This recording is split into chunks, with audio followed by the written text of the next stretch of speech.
नमस्कार दोस्तों। आज मैं अपने YouTube channel quality audit with Ashutosh Tiwari में एक नए टॉपिक के साथ आप सबके सामने आया हूँ। आज हम डिस्कस करेंगे एसपीसी। एसपीसी का मुख्यतः प्रथम भाग हमने अब अपलोड कर दिया है। कैसे क्या होती है एसपीसी और क्यों करते हैं इंडस्ट्री में, कौन कौन सा डाटा यूज करते हैं, उन सबको हमने पहले वीडियो में डाल दिया है। तो आप सब प्रथम भाग जाके देख सकते हैं। और दूसरा वीडियो लेकर आज मैं आया हुआ हूँ आप सबके साथ। तो इसमें हम मुख्यतः एसपीसी के में प्रोसेस कंट्रोल और प्रोसेस कैपेबिलिटी क्या होती है, प्रोसेस कैपेबिलिटी इंडेक्स क्या होता है, और पीपी एंड पीपी के क्या होता है, इन सब चीज़ों के बारे में विस्तार से डिस्कस करेंगे। और कैसे इनको हम कैलकुलेट करते हैं, किस तरीके इनकी वैल्यू निकाली जाती है, और किस तरीके से इनकी वैल्यू निकाल कर हम उससे हम अपने प्रोसेस का पता लगाते हैं, उन सब के बारे में विस्तार से हम डिस्कस करेंगे। और आप सबसे एक गुजारिश है कि कृपया करके हमारे चैनल को सब्सक्राइब कीजिएगा। मैं बहुत ही मेहनत करके आप लोगों के लिए ऐसी ऐसी जानकारियाँ लाता हूँ ताकि आप सबका ज्ञान बढ़ सके, आप लोग सब जान सके, इंडस्ट्री में अच्छे से वर्क कर सके, कहीं कोई दिक्कत ना है। जिसके लिए मैं हर उस टॉपिक को उठाकर आप सबके लिए वीडियो बनाता हूँ कि ताकि आपको हर एक चीज़ की बेसिक्स से नॉलेज हो, कहीं पर आप अटके नहीं, कहीं पर आपको कोई दिक्कत आए नहीं। उन सब चीज़ों के लिए मैं बहुत ही विस्तार से एक वीडियो बना रहा हूँ, आप देखिएगा। तो चलिए स्टार्ट करते हैं अपना वीडियो। Now start. तो आज हम बात करेंगे प्रोसेस कैपेबिलिटी की।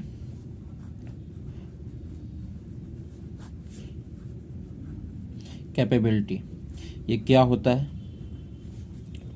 प्रोसेस कैपेबिलिटी को हम सीपी कहते हैं।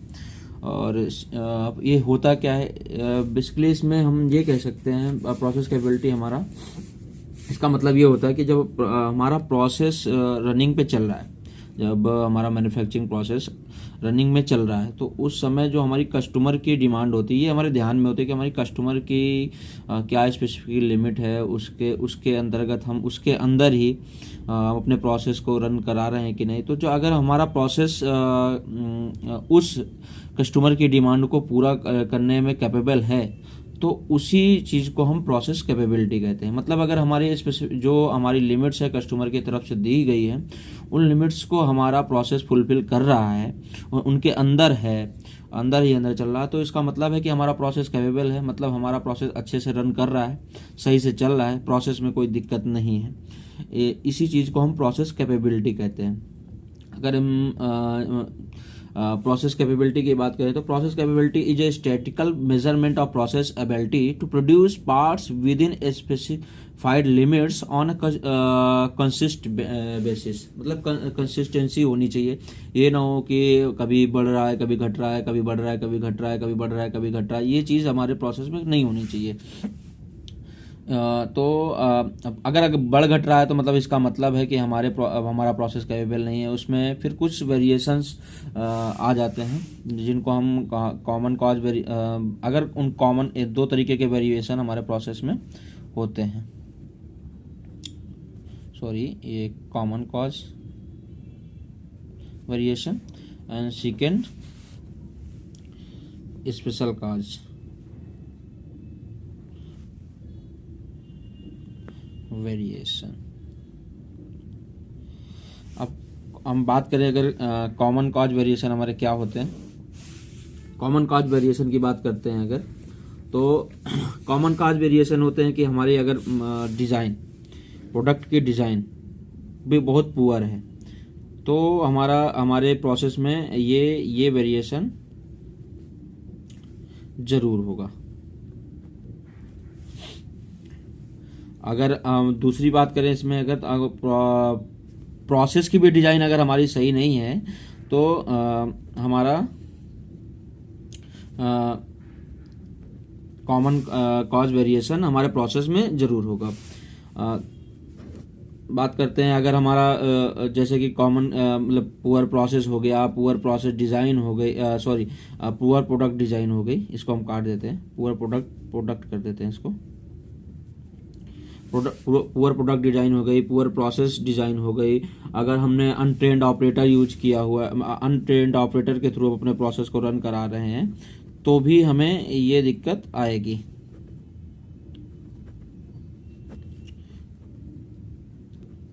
तब भी हमें ये दिक्कत आएगी।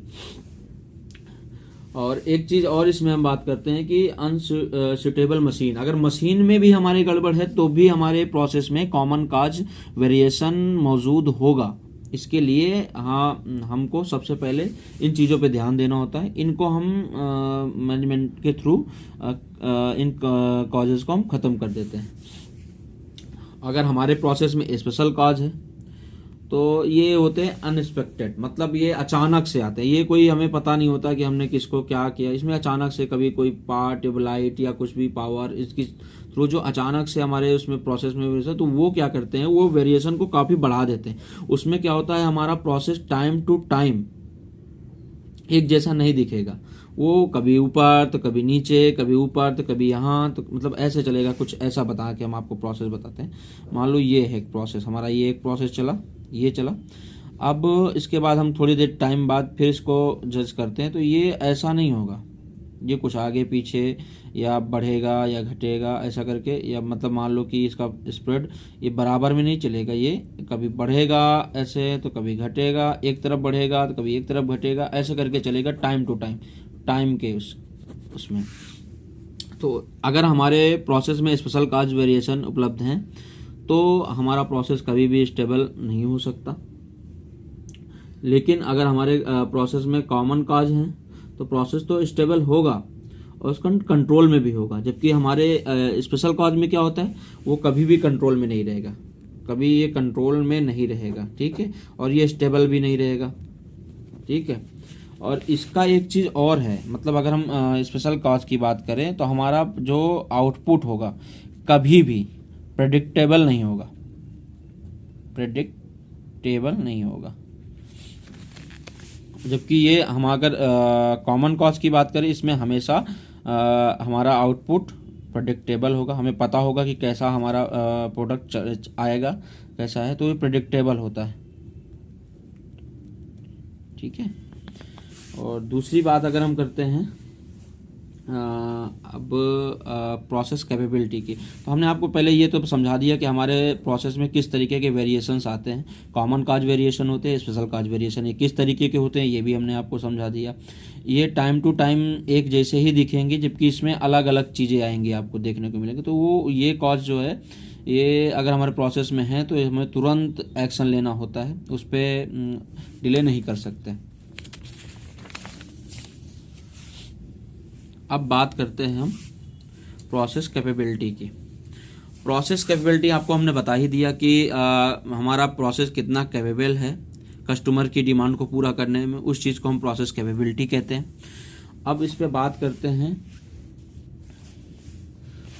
हैं कि इसका फार्मूला क्या होता है, सीपी हम निकालते कैसे, सीपी को हम कैसे निकालते हैं, किस तरीके से निकालते हैं, और ये होता क्या है उसको हम आपको बताते हैं। सीपी प्रोसेस कैपेबिलिटी, इसको ये एक तरीके से रेशियो होता है हमारे specific width upon process width, is called the process capability. जब हम प्रोसेस कैपेबिलिटी की बात करते हैं, प्रोसेस कैपेबिलिटी निकालते हैं, तो उस सिचुएशन में क्या होता है, हमारा प्रोसेस जो होता है उसको, जो प्रोसेस विड्थ होती है उसको हम डिनोट करते हैं 6 सिग्मा से, ठीक है। मान लो ये हमारा प्रोसेस है, सॉरी एक मिनट, ये हमारा एक ग्राफ है, उस ग्राफ में ये यूएसएल और एलएसएल हमारा दिया हुआ है, ये कस्टम, इसको हम बोलते हैं स्पेसिफिक विड्थ, ठीक है, सॉरी, एंड ये हमारा ग्राफ दे रखा है, इसको बोलते हैं हम प्रोसेस विड्थ, ठीक है, ये प्रोसेस विड्थ हो गई, ये हमारा मीन हो गया, ठीक है, प्रोसेस विड्थ, ठीक है। तो अब प्रोसेस विड्थ हम 6 सिग्मा बोलते हैं, क्योंकि यहाँ से लेके यहाँ तक की दूरी हमारी होती है 3 सिग्मा, ये माइनस में होती है, और ये यहाँ से लेके यहाँ तक होती है 3 सिग्मा, ये प्लस में होती है, ठीक है। तो इसी से मिलके 6 सिग्मा की बात हम करते हैं। 6 सिग्मा की बात हम क्यों करते हैं, वो इसीलिए करते हैं क्योंकि ये हमारा प्रोसेस कुछ इस तरीके से होता है। जो हमारा ये मीन है, ये प्रोसेस का मीन है, और अगर हमारा कस्टमर की जो मीन होगी, कस्टमर की स्पेसिफिक लिमिट का जो मीन होगा, दोनों मैच कर जाते हैं, इसका तब मतलब है हमारा प्रोसेस सेंटर में है, ठीक है। अब एग्जैक्टली हम उसके आगे बढ़ते हैं, तो हम जो प्रोसेस कैपेबिलिटी की बात करते हैं, प्रोसेस कैपेबिलिटी, जब इसकी बात करते हैं तो हम इसका फार्मूला होता है स्पेसिफिक विड्थ अपान प्रोसेस विड्थ। प्रोसेस विड्थ हमने आपको समझा ही दिया कि किस तरीके से निकलता है। प्रोसेस स्पेसिफिक विड्थ हमारी हो गई USL minus LSL, USL minus LSL upon process width हो गई 3 sigma, 3 sigma equal to 6 sigma, ठीक है। अब हम सिग्मा क्या होता है इसमें, sigma is standard deviation. Standard deviation क्या होता है, ये हमको बताता है कि ये हमें ये बताता है कि हमारा प्रोसेस में सेंटर, जो ये सेंटर से कितने पॉइंट, कहाँ पर कितना स्प्रेड है, किसी भी पॉइंट पर यहाँ पर जैसे है तो कितना स्प्रेड है, स्प्रेड के बारे में बताता है। Tales how many spread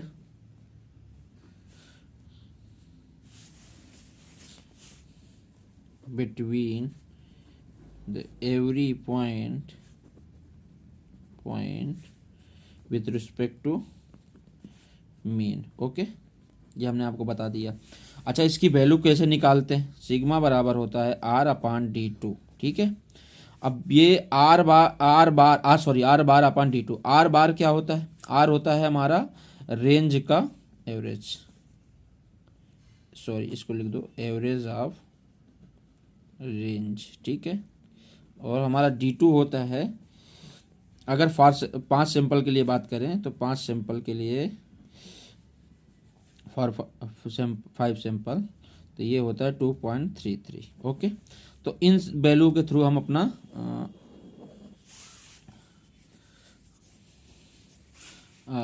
sigma निकाल लेते हैं, ठीक है। अब हम बात करते हैं, अब जब हमने ये निकाल लिया कि हमारा कितना, हमारा प्रोसेस कैसा है, अब प्रोसेस की कैपेबिलिटी कैसे चेक करते हैं उस बारे में बात करते हैं। मान लो हमारा प्रोसेस कैपेबिलिटी हमने निकाली, इससे जो भी वैल्यू आई, मान लो सीपी की वैल्यू 1 आई या सीपी की वैल्यू मोर देन 1 आई, ठीक है, मोर देन 1 आई, या सीपी की वैल्यू लेस देन 1 आई, ठीक है, या और मतलब मोर देन 1 एंड 2 के बीच में आ गई, ठीक है। तो उस सिचुएशन में हमारा प्रोसेस कैसा होगा, अगर हम बात करते हैं कि हमारा सीपी की वैल्यू हमारी 1 आती है, ठीक है। अब सीपी की वैल्यू हमारी 1 आती है तो हम उस सिचुएशन में आपसे बात कर लेते हैं। क्या होगा कि हमारा प्रोसेस, ये हमारा यूएसएल है और ये हमारा एलएसएल है, ठीक है, ये हमारी स्पेसिफिक विड्थ हो गई, ठीक है, ठीक है। और ये हमारा प्रोसेस कुछ ऐसा चलेगा, अगर सीपी की वैल्यू 1 आएगी तो इसमें क्या होगा कि हम ये कह सकते हैं जो हमारी प्रोसेस विड्थ होगी ये, ठीक है, जो प्रोसेस विड्थ है वो स्पेसिफिकेशन विड्थ के इक्वल होगी, ठीक है। Process width CP equal to 1 जब भी होगा, अगर सीपी की वैल्यू 1 आती है, ये समझ लो आप कि जो हमारी प्रोसेस की विड्थ चल रही है, जो प्रोसेस विड्थ हमने निकाला वो स्पेसिफिकेशन विड्थ के इक्वल है, बराबर है। मतलब हमारा प्रोसेस कैपेबल तो है लेकिन वो उसका स्प्रेड जो है वो स्पेसिफिकेशन विड्थ के बराबर है, ठीक है, ये हम कहते हैं इसको। अगर हमारी वैल्यू सीपी इक्वल टू बात करते हैं, CP equal to less than 1 आती है। अगर मान लो ये लेस देन 1 है, ठीक है, तो उस सिचुएशन में क्या होता है, हमारा जो प्रोसेस होगा, ये हमने ग्राफ के थ्रू मैं आपको बता रहा हूँ, ये ग्राफ है, ये जो प्रोसेस होगा अगर लेस देन 1 होगी तो ये कुछ ऐसा जाएगा ग्राफ। ये हमारी USL हो गई और ये हमारी LSL हो गई, ठीक है। तो हमारा ये हमारा मीन हो गया, कस्टमर का मीन हमको चाहिए था ये, लेकिन हमारा प्रोसेस यहाँ जो ये एरिया है ये हमारा NG पार्ट शो कर रहा है, मतलब ये हमारा NG पार्ट बनेगा जितना ये एरिया शो करेगा। अगर हमारा लेस देन CP की वैल्यू हमने कैलकुलेट करते हैं और 1 से कम आती है, उस सिचुएशन की बात करो, बाकी का ये पार्ट हमारा गुड पार्ट होगा, गुड बनेंगे, लेकिन उसमें रिजेक्शन आएगी, जो NG पार्ट बनेंगे वो इस तरीके बनेंगे। तो ये हो गई हमारा जब CP की वैल्यू लेस देन 1 होगी।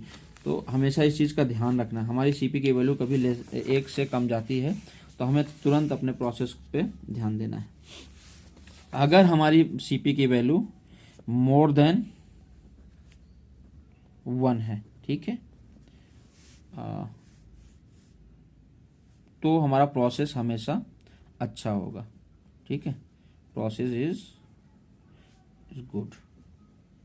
वो कैसे, वो भी मैं आपको समझा देता हूँ, कैसे हमारा प्रोसेस अच्छा होगा वो भी मैं आपको इस प्रकार से थोड़ा एक बता देता हूँ।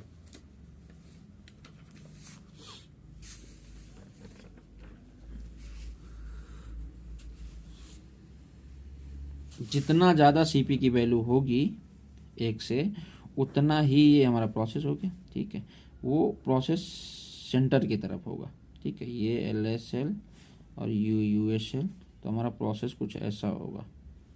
सॉरी, 1 मिनट, ग्राफ थोड़ा हाथ से बनाने में थोड़ा सा ऐसा, मतलब ये आप मान के चलो, ये UCL हो गई और ये LCL हो गया, लोअर कंट्रोल लिमिट। ये स्पेशल जो हम अपना निकालेंगे प्रोसेस के लिए UCL LCL भी निकालते हैं हम, तो हमारे उसके अंदर होगा ये, मतलब LSL से भी और USL और LSL से काफ़ी अंदर होगा, मतलब हमारा प्रोसेस ज़्यादातर मीन के सेंटर के पास होगा, ठीक है। इससे क्या होगा, हमारा प्रोसेस मच बेटर होगा, ठीक है। तो आपको मैंने CP का समझा दिया कि CP की वैल्यू कैसे कैसे होगी, तो किस तरीके का ग्राफ होगा, कैसा होगा। तो अब एक चीज़ और बताते हैं, जो पॉइंट इसमें CP की वैल्यू के लिए पॉइंट नोट करने वाले, जो कंक्लूजन निकल के आता है अभी तक का प्रोसेस जो मैंने आपको समझाया, उससे क्या निकल के आता है कि हमारा if our CP value lies between 1.3 to 2, then our process spread is good, okay, ठीक है। अगर हमारी CP की वैल्यू 1 to 1.33 के करीब आती है, ठीक है, CP की वैल्यू, ठीक है, तो हमको तुरंत अपने प्रोसेस में एक्शन लेना है, action required, immediate action required, ठीक है। बिकॉज कोई आगे की गलती कुछ हो, ऐसे आपका प्रोसेस खराब हो, उससे पहले ही आपको अपने प्रोसेस को कैपेबल बनाना है, ठीक है। और एक चीज़ और मैं समझा देना चाहता हूँ, जो बहुत अच्छे से समझाना पड़ेगा आपको, वो ये है कि अगर CP की वैल्यू 1 से कम आती है, ठीक है, 1 से कम होती है, तो ये समझ लेना कि आपका प्रोसेस जो होगा वर्स्ट कंडीशन में चल रहा है, वो वर्स्ट कंडीशन है उसकी, ठीक है, वो सही नहीं है, और उसमें हाई प्रायोरिटी एक्शन रिक्वायर्ड है, ठीक है, रिक्वायर होगा, ये मस्ट है। अब हमारी CP की वैल्यू कब अच्छी आती है, इस पे भी बात कर लेते हैं। अगर हमारी CP की वैल्यू कब अच्छी आती है, उसके लिए हम जब बात करते हैं, तो हमारी CP की वैल्यू तब अच्छी आती है जब हमारी जो सिग्मा की वैल्यू है, जब जब भी हमारी सिग्मा की वैल्यू इंक्रीज होगी, ठीक है, व्हेन सिग्मा इंक्रीज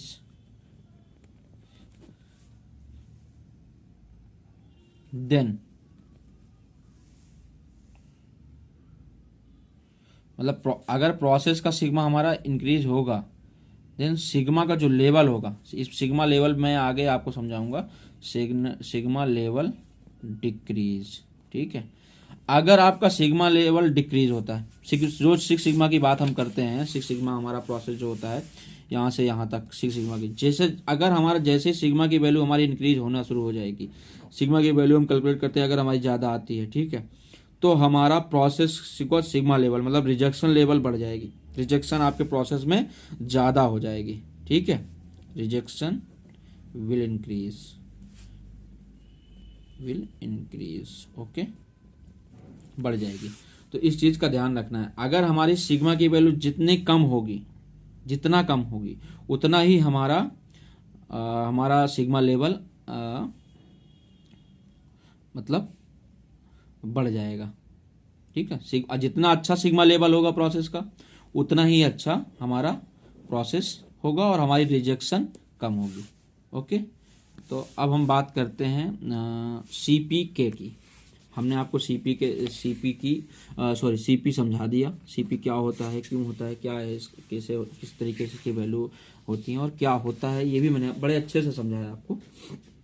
अब हम बात करेंगे एक्चुअली, और एक चीज़ और मैं थोड़ा सा इसमें ऐड करना चाहूँगा, अगर जब भी कभी सीपी की वैल्यू है, ठीक है, अगर सीपी को डिफाइन कर, सीपी कभी भी आप सीपी को डिफाइन नहीं कर सकते, जबकि अगर आपके पास सिर्फ एक ही स्पेसिफिक लिमिट कस्टमर की दी हुई है तो आप कभी भी सीपी को डिफाइन नहीं कर सकते, ठीक है, ये भी है, इस चीज़ को भी आपको मान के चलना है,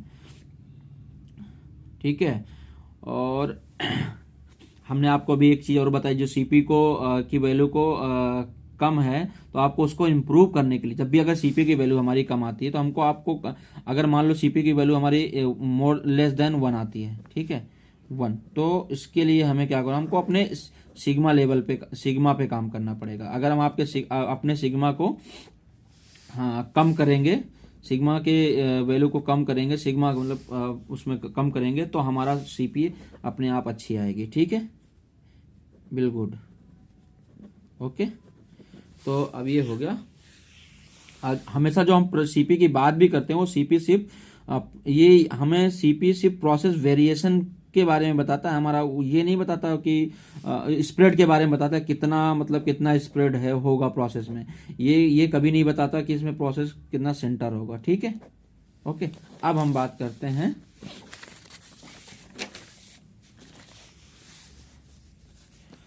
CPK। इसको, ये क्या होता है, ये CPK का काम होता है हमारे प्रोसेस को किस सेंटर कहाँ पर है, कितने पे है, वो इसका काम ये हमें CPK बताता है। इसको बोलते हैं प्रोसेस कैपेबिलिटी इंडेक्स। इसका काम होता है हमारे प्रोसेस के सेंटर का पता लगाना, ठीक है। अब हम एक ग्राफ बना लेते हैं पहले, ये होता है USL, ये होता है LSL, ये हो गई आपके, ये हमारा मीन हो गया, ठीक है, कस्टमर का है ये, कस्टमर मीन, ठीक है, और ये हमारा इधर का हो गया, जो यहाँ से मीन से ये हो गया 3 सिग्मा इधर, और ये 3 सिग्मा इधर, ठीक है, स्पेसिफिक विड्थ हो गई, विड्थ। और ये अब बात करते हैं इसमें इसका फार्मूला क्या होता है। जब सीपी के इसमें 2 तरीके, सीपी के अपर और सीपी के लोअर कैलकुलेट करते हैं। जब भी कैलकुलेट करेंगे 2 करेंगे, इसके जो निम्न वैल्यू होगी, सबसे कम वैल्यू होगी, उसी को हम लेते हैं प्रोसेस के लिए, ठीक है। तो सीपी के जब कैलकुलेट करेंगे, तो ये आप मान के चलो, जब सीपी के हम प्रोसेस में निकालना स्टार्ट करते हैं, तो हमें सबसे पहले जो चीज़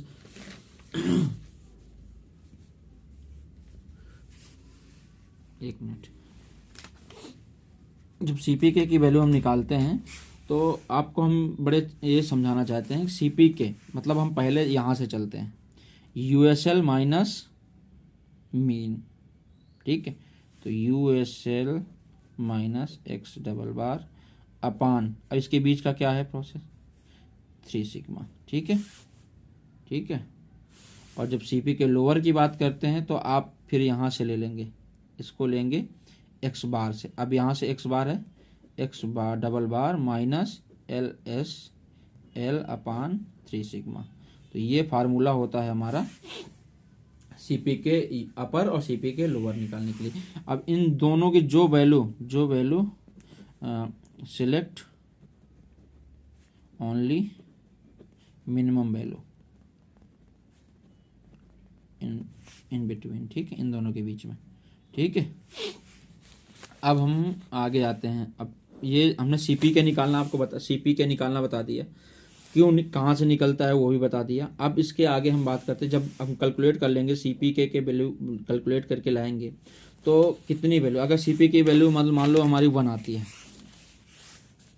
सीपी के इक्वल टू 1 अगर मिलता है, ठीक है, तो इसका क्या मतलब होता है। हम आपको अब ये चीज़ बहुत समझने वाली बात है, आपको इसको बड़े अच्छे से समझना पड़ेगा, बड़े अच्छे से हम समझाना भी चाहते हैं। तो इसको समझने के लिए ये बात करते हैं। ये हमारा LSL हो गया, लोअर स्पेसिफिक लिमिट, USL अपर स्पेसिफिक लिमिट, ओके। और जब हमारा CP की वैल्यू कब 1 आएगी ये भी आपको हम बता देते हैं। ये हमारा टारगेट मीन है, ठीक है, ये टारगेट वैल्यू है, ठीक है। और ये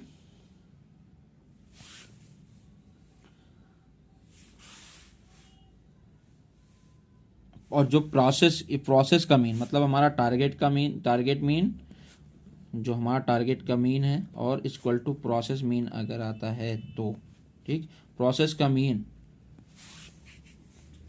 बराबर आएगा तो हमारी हमेशा CPK की वैल्यू 1 होगी।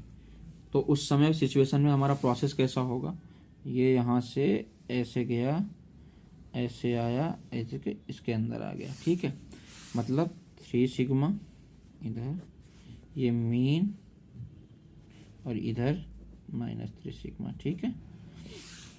जब भी हमारे CPK की वैल्यू ये होगी तो उस समय ये सिचुएशन आएगी, ठीक है। तो हमारे सिग्मा का लेवल कौन सा होगा, अगर CPK की वैल्यू आती है तो सिग्मा लेवल हमेशा, सिग्मा लेवल जो होता है हम निकालने के लिए सिग्मा लेवल 1, ठीक है, सॉरी सिग्मा लेवल 3 सिग्मा। अब ये निकालते कैसे, सिग्मा लेवल के लिए एक फार्मूला होता है, sigma level equal to 3 CPK, ठीक है। तो 3 × 1 आ रही, तो इसका मतलब हमारा 3 सिग्मा आया, ठीक है, ये निकाल लिया। तो 3 सिग्मा आया तो हमारा इस समय रिजेक्शन के हमारे कितने था, तो हमारा जो ये होगा, ये प्रोसेस जो होगा, प्रोसेस विड्थ जो होगी, इसमें प्रोसेस में जो ले होगा 99.73% होगा, ठीक है, प्रोसेस विड्थ। और इसमें रिजेक्शन के चांसेस कितने होंगे, रिजेक्शन मतलब 99.73% हमारा मटेरियल ओके होगा, ठीक है। बाकी रिजेक्शन के जो चांसेस होंगे, रिजेक्शन के चांसेस जो होंगे वो होंगे 2700 ppm, ठीक है, 2700 पार्ट्स पर मिलियन, ओके। अब CPK 1 की हमने बात कर ली, अब हम आपको CPK दूसरी वैल्यू की बात करते हैं। CPK इक्वल टू 2, अगर CPK की वैल्यू 2 आती है उस सिचुएशन में क्या होगा, ठीक है। ये LSL है, ये USL है, ठीक है, और ये हमारा प्रोसेस मीन है, ठीक है। अब जब CPK की वैल्यू 2 आती है, वो किस सिचुएशन में आती है वो भी मैं बता देता हूँ।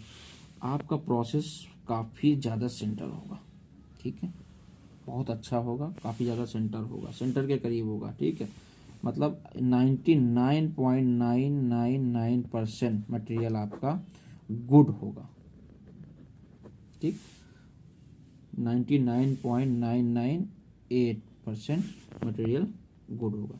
इसमें सिर्फ रिजेक्शन के चांसेस जो होंगे इस अगर तब आपका प्रोसेस जो होगा उसमें जो रिजेक्ट मटेरियल होंगे वो सिर्फ 0.02 ppm के करीब होंगे। ठीक है, मतलब अगर आपका और ये कौन सा लेवल होगा अब आपको हम बता देते हैं। CP के इक्वल टू, अब देख लो निकाल लो इसी से। तो हम जब सिग्मा लेवल फिर कैलकुलेट करते हैं, सिग्मा लेवल कैलकुलेट करते हैं 3CP के, ठीक है, 3 इंटू 2, ठीक है, तो 6 सिग्मा, ठीक है, मतलब सिग्मा लेवल हमारा 6 सिग्मा, मतलब हमारे इसमें रिजेक्शन के चांस ही नहीं होंगे। अगर हमारा प्रोसेस 6 सिग्मा लेवल पे चल रहा है तो हमारे प्रोसेस में कोई भी रिजेक्शन नहीं होगी। ठीक है, रिजेक्शन की परसेंटेज बस 0.002 ppm होगी। ठीक है, तो इसलिए हम ज़्यादातर कंपनियां 6 सिग्मा की तरफ ही भागती हैं ताकि उसके उनके प्रोसेस में कोई वेरिएशन ना हो और प्रोसेस उनका गुड हो, कैपेबिलिटी अच्छी हो और प्रोसेस स्टेबल हो और अच्छे से रन करे। इसी के लिए 6 सिग्मा की तरफ वो भागते हैं। ठीक है, अब हम बात करते हैं जब हमारी CP की वैल्यू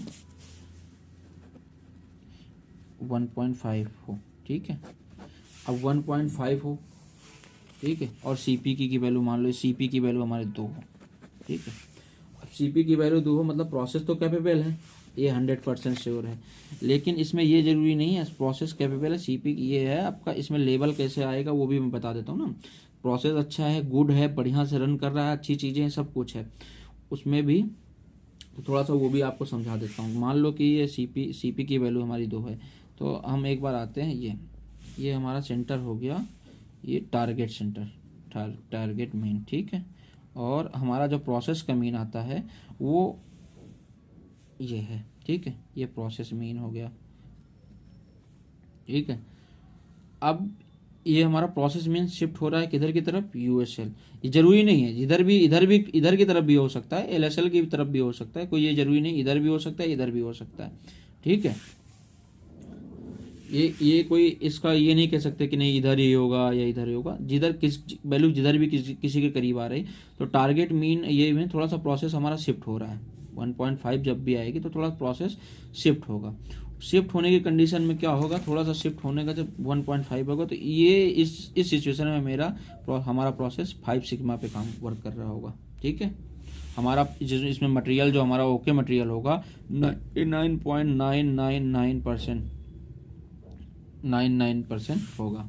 ठीक है, तो ये भी हमारा प्रोसेस एकदम गुड होगा, रिजेक्शन के चांसेस लिटिल मच। ओके, अब अगर हमारा प्रोसेस, अब हम आपको ये भी एक दिखा देते हैं कि अगर मान लो प्रोसेस CP इक्वल टू 2 और CP की वैल्यू 0.63 है, उस सिचुएशन में हमारा प्रोसेस कैसा होगा, तो वो भी हम आप कैलकुलेट करके पूरा एक अच्छे से ग्राफ के थ्रू बताते हैं। ठीक है, आपको इससे पता चल जाएगा। पहले तो आप सिग्मा लेवल निकाल लो, सिग्मा लेवल निकालोगे 3CP के।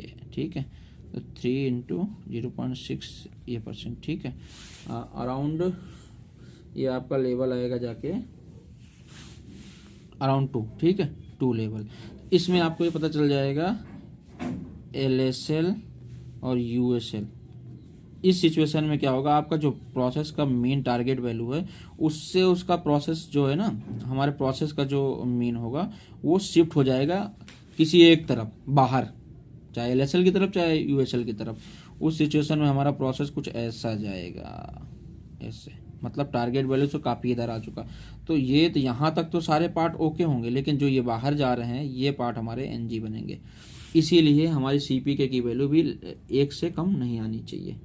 ठीक है, क्योंकि अगर ऐसा हमारा प्रोसेस चलता है तो हमारा जो पार्ट सिर्फ 55.45% ही ओके होगा। ठीक है, बाकी का रिजेक्शन जो उसमें आएगा जाके वो करीब 45,500 ppm के करीब निकल के आएगा। ठीक है, बाकी का हमारा रिजेक्ट पार्ट ही बनेगा। तो हमने CP और CP की वैल्यू निकालना अच्छे से आप लोगों को बता दिया और कैसे प्रोसेस वेरी करेगा ये भी अच्छे से समझा दिया। तो अब हम अपने इस आज की वीडियो को समाप्त करते हैं। Thank you. कैसा लगा हमारा वीडियो? अगर वीडियो आपको हमारा अच्छा लगा हो तो आप प्लीज़ चैनल को सब्सक्राइब कीजिए, लाइक कीजिए, कमेंट कीजिए, ज़्यादा से ज़्यादा शेयर कीजिए, जिससे कि ये जो नॉलेज की बातें मैं बता रहा हूँ, जो मैं सिखा रहा हूँ, जो चीज़ें मैं आप तक पहुँचाना चाह रहा हूँ, उसका कुछ फ़ायदा लोगों को दिखे। इसलिए कृपया करके हमारे चैनल को सब्सक्राइब कीजिए, लाइक कीजिए, शेयर कीजिए एंड कमेंट कीजिए। जय हिंद।